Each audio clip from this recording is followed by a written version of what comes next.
Langt ude i havet er vandet så blåt som bladene på den dejligste kornblomst, og så klart som det reneste glas. Dernede boede havfolkene. En lille havfrue hørte mange nat, når fiskene lå med blus på søen, at de fortalte så meget godt om den unge prins. Mere og mere kom hun til at holde menneskene, og mere ønskede hun at kunne stige op imellem dem. Det var, som gik et tveægget sværd igennem hendes fine legeme. Hun besvimede derved og lå som død. Da solen skinnede hen over søen, vågnede hun op og følte en svinesmerte, men lige for hende stod den dejlige unge prins. Prinsen tog hende ved hånden og førte hende ind i slottet.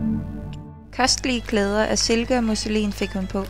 I slottet var hun den skønneste af alle, men hun var stum, kunne hverken synge eller tale. Dag for dag blev hun prinsen kære. Han holdt af hende, som man holdt af et godt kært barn, men at gøre hende til sin dronning faldt ham slet ikke ind. Nu skal prinsen giftes og have nabokongens dejlige datter. Alle kirkeklokker ringede.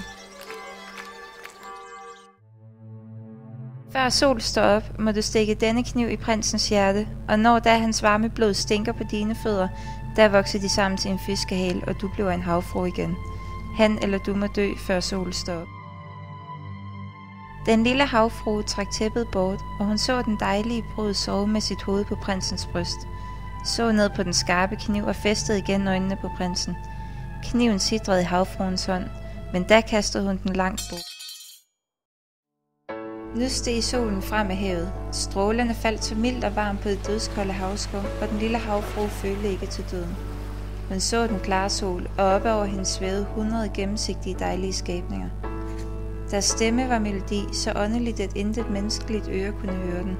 Den lille havfrue så nu, at hun havde et legeme som det hævede sig mere og mere op af skummet.